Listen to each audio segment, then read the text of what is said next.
दोस्तों welcome to Unacademy Pathfinder channel. मैं हूं विकास मिश्रा और आज हम बात करेंगे उस खबर की जिसने फिर से अंतर्राष्ट्रीय सुर्खियां बटोरना स्टार्ट कर दिया। जी हां, मैं बात कर रहा हूं अमेरिकी राष्ट्रपति डोनाल्ड ट्रंप ने, जिन्होंने बोला कि वे भारत की यात्रा करने वाले हैं और उनकी प्रधानमंत्री नरेंद्र मोदी से बहुत अच्छी बातचीत चल रही है। आइए दोस्तों जानते हैं कि क्या है बयान सिर्फ राजनीतिक शिष्टाचार का या आने वाला है कोई बड़ा राजनीतिक कदम। आइए जानते हैं पूरी कहानी, इसके राजनीतिक पहलू के, इसके व्यापार और कूटनीति, इनके तीनों पहलुओं के बारे में बातचीत करते हैं। और पहले देखते हैं दोस्तों क्या डोनाल्ड ट्रंप ने एग्जैक्टली बोला।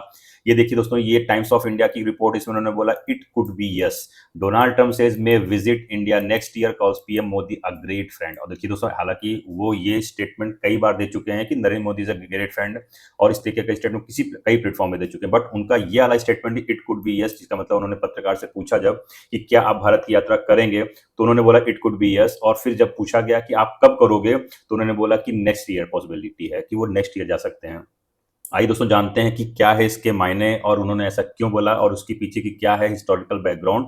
उससे पहले दोस्तों देखते हैं कि ये देखिए टाइम्स नाउ ने भी कवर किया है कि US president Donald Trump has said his talks with prime minister Narendra Modi are going well and confirm plans to visit India. दोस्तों ये इतनी बड़ी खबर है क्योंकि अभी कुछ दिनों पहले ही सुनने में आ रहा था कि आपको पता होगा 2026 में इंडिया में क्वाड की समिट होने वाली है, जिसमें 4 देश के जो हेड वो आते हैं, जिसमें ऑस्ट्रेलिया है, जापान है, यूएसए है और इंडिया है। और सुनने में ये आ रहा था कि यूएसए के जो प्रेसिडेंट है वो शायद इंडिया नहीं आएंगे क्योंकि इंडिया और यूएस के जो रिलेशनशिप है वो कहीं ना कहीं वीक हो रहे हैं। लेकिन अभी ट्रंप का जो ये स्टेटमेंट आना, ये पूरी तरीके से स्ट्रेटजी को पूरा चेंज करता है। तो चलिए दोस्तों जानते हैं कि एग्जैक्टली ट्रंप ने अपने ओवल ऑफिस में, जो उनका वाशिंगटन डीसी में ओवल ऑफिस में, वहां पत्रकारों से बातचीत करते समय क्या बोला है।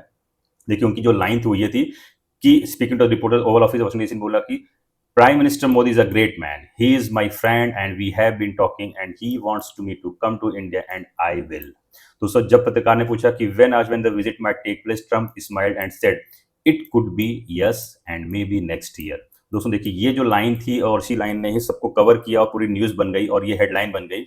तो ऐसा क्यों हुआ और ट्रंप के विचार और ट्रंप के थॉट्स क्यों ऐसे बदल गए जब उनसे पूछा गया, तो ये संकेत देता है दोस्तों कि भारत यात्रा की जो योजना बन रही है इसके पीछे सिर्फ दोस्ताना भावनाएं नहीं हैं, बल्कि एक गंभीर व्यापारिक बातचीत भी शामिल है। तो आगे चलने से पहले दोस्तों देखते हैं कि किस तरीके से अनअकैडमी आपके यूपीएससी की तैयारी को आसान करने के लिए आपको प्रोवाइड करा रहा है मंथली करंट अफेयर्स की magazine, weekly news analysis, NCERT के नोट्स, प्रीवियस ईयर के क्वेश्चन पेपर, करंट अफेयर्स, और साथ में दोस्तों आपको फ्री में प्रीलिम्स मॉक टेस्ट मिल रहे हैं। और दोस्तों आप हमारे इस दिए गए नंबर पर कॉल करके हमारे जो डेडिकेटेड काउंसलर्स हैं उनसे बातचीत कर सकते हैं और अपनी यूपीएससी की जर्नी को आसान करने के लिए, अपने क्यूरीज को सॉल्व करने के लिए डायरेक्ट कॉल कर सकते हैं। और अगर आप बिलोंग करते हैं दिल्ली से, पटना, प्रयागराज, जयपुर, इंदौर या चेन्नई से, तो यहाँ पे दोस्तों हमारे ऑफलाइन सेंटर खुल चुके हैं जहां पर आप डायरेक्टली जा करके अपनी क्यूरीज को सॉल्व कर सकते हैं और अपनी यूपीएससी की जर्नी को आसान कर सकते हैं। तो चलिए दोस्तों आगे चल के देखते हैं कि किस तरीके से अमेरिका और भारत की जो ये बातचीत है, जो उसका ट्रेड डील अभी चल रहा था, उसके पीछे का क्या बैकग्राउंड है। तो आपको पता होगा दोस्तों कि मार्च 2025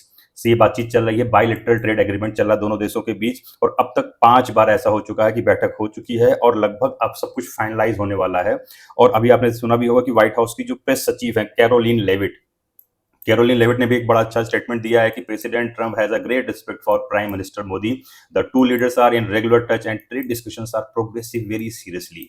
दोस्तों देखिए ये जो स्टेटमेंट्स हैं ये ऐसे नहीं दिए जाते हैं, इनके पीछे कुछ ना कुछ पॉजिटिव टर्म्स या कुछ ना कुछ कॉन्सिक्वेंसेज होते हैं जिसके कारण ऐसे स्टेटमेंट आते हैं। और आपको पता होगा कुछ दिन पहले जब अभी हिंदुस्तान अपनी दिवाली को सेलिब्रेट कर रहा था, तो डोनाल्ड ट्रंप भी अपने ओवल ऑफिस में भारत अमेरिकी जो अधिकारी हैं उनके साथ इस उत्सव को मना रहे थे, और उसी बीच उन्होंने नरेंद्र मोदी जी को कॉल करके शुभकामनाएं भी दी थी। इससे साफ है कि संबंधों में गर्मजोशी तो लौट रही है और कहीं ना कहीं बातचीत उस ट्रैक पे चल रही है जहां पर ट्रंप और मोदी दोनों एक दूसरे को समझाने में और समझने में काफी हद तक कंप्लीट कर पा रहे हैं, काफी हद तक तैयार हो पा रहे हैं। तो दोस्तों चल के देखते हैं कि जो ट्रंप की जो ट्रेड स्ट्रेटजी है और ये इंडिया का जो प्रेशर पॉइंट है वो किस तरीके से कंट्रोल हो रहा है। तो आगे चल के देखते हैं कि, लेकिन दोस्तों अगर आप कहानी इधर सोचेंगे इतनी सीधी भी नहीं है। आपको याद होगा दोस्तों कि कुछ महीने पहले ट्रंप ने भारत पर 50% टैरिफ लगाया था, जिसमें आपको पता होगा कि 25% का जो उन्होंने अतिरिक्त एक्स्ट्रा शुल्क लगाया था वो इसलिए लगाया था क्योंकि भारत रूस से तेल खरीद रहा था।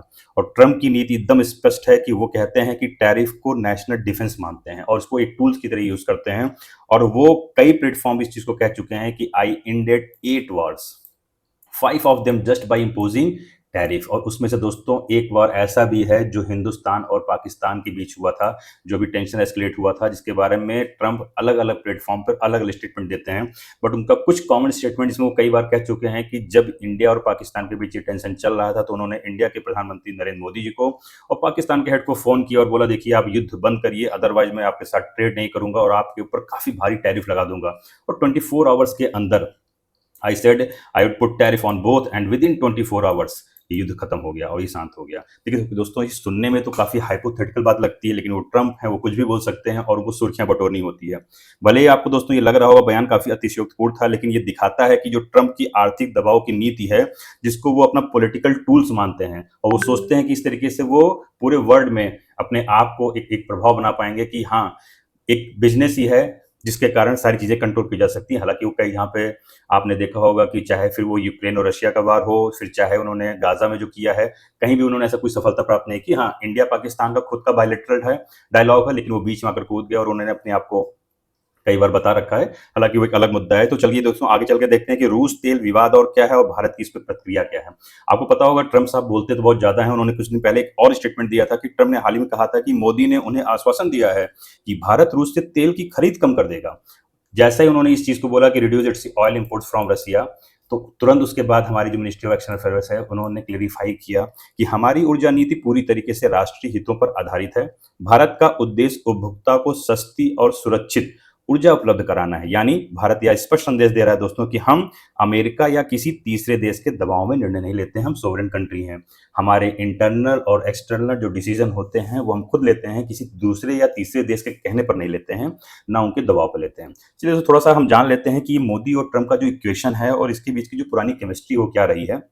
आपको याद होगा दोस्तों, 2019 में जब नरेंद्र मोदी यूएसए गए थे, तो एक इवेंट हुआ था हाउडी मोदी, वो काफ़ी ज़्यादा पॉपुलर हुआ था। उसके जस्ट 1 साल बाद ट्रंप साहब आए थे इंडिया और वहाँ पे हुआ था इवेंट नमस्ते ट्रंप। और ये दोनों इवेंट ऐसे हुए कि दोनों नेताओं की जो केमिस्ट्री है, उसकी बातचीत, उसकी चर्चा होने लग गई कि दोनों देशों के जो नेताएँ हैं, उनके बीच कितनी अच्छी बॉन्डिंग है, कितनी अच्छी दोस्ती है।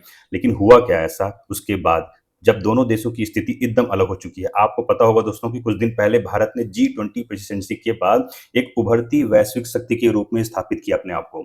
वहीं ट्रंप क्या कर रहे हैं, अपनी दूसरे राष्ट्रपति पारी की ओर बढ़ रहे हैं, जहां उनकी जो फॉरेन पॉलिसी है पहले से ज़्यादा ट्रांसैक्शनल हो चुकी है।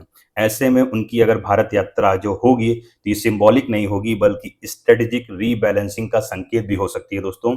और ये इतनी इंपॉर्टेंट हो सकती है कि इसके पीछे कई मायने निकल सकते हैं। देखिए, पहली बात तो मैंने आपको बताया कि अगर डोनाल्ड ट्रंप इंडिया आ रहे हैं, तो उसका सबसे बड़ा मेन रीज़न होगा क्योंकि इंडिया में होने वाला है क्वाड समिट 2026, जिसको दिल्ली में आयोजन किया जाएगा और शायद डोनाल्ड ट्रंप उसी की बात कर रहे थे। तो आगे चल देखते हैं दोस्तों कि ये क्वाड क्या है, थोड़ा-सा जान लेते हैं कि the Quad is officially the quadrilateral security dialogue QSD is not a formal alliance. ये क्या है? ये एक informal strategic forum compromising for maritime democracy. और देखिए दोस्तों, ये 4 देश कौन-कौन से हैं? इंडिया है, जापान है, ऑस्ट्रेलिया है और फिर यूएसए है। और इन चारों देशों की आप लोकेशन अगर देखेंगे तो ये मैरीटाइम बाउंड्री को कवर करते हैं और ये कहीं न कहीं जो साउथ चाइना में चाइना की जो सुप्रीमेसी है उसको कंट्रोल करने के लिए ग्रुप बनाया गया है। तो देखते हैं दोस्तों किस तरीके से ये ट्रंप की जो यात्रा है इस संदर्भ में है कि जिससे इंडो पैसिफिक क्षेत्र में चाइना का जो कंटेनमेंट की रणनीति है उसको मजबूती मिले। ट्रंप की वापसी का मतलब दोस्तों होगा कि अमेरिका जो फर्स्ट 2.0 है, जहां भारत को और सतर्क रहना चाहिए। सहयोग के साथ साथ दोस्तों हिंदुस्तान को अपनी स्ट्रेटेजिक ऑटोनॉमी बनाए रखनी पड़ेगी और ये सबसे इंपॉर्टेंट है। अगर हिंदुस्तान अपनी स्ट्रेटेजिक ऑटोनॉमी अभी तक बनाए चल रहा है, आगे भी बनाए रखेगा और वो ट्रंप के उस जाल में नहीं फंसेगा जिसमें वो अगर इंडिया आने के पीछे वो कुछ ऐसा नेगोशिएट कर लें जिससे हिंदुस्तान को आने वाले टाइम पे उसकी ऑटोनॉमी पर फर्क पड़े, तो ये हिंदुस्तान को सोचना पड़ेगा। उसके बाद अगर हम देखते हैं दोस्तों कि किस तरीके से भारत अपने कूटनीतिक संतुलन को बना पाएगा और भारत के लिए इसकी चुनौतियां क्या-क्या हैं। अगर आप देखेंगे दोस्तों कि भारत के लिए ट्रंप 2.0 के अगर दौरे में अमेरिका से संबंध संभालना एक सूक्ष्म संतुलन बनाए रखने जैसा होगा, लेकिन जहां सहयोग भी हो और स्वतंत्रता भी हो, ये बहुत ज़्यादा इंपॉर्टेंट होता है। क्योंकि cooperation and independence is very important between 2 countries.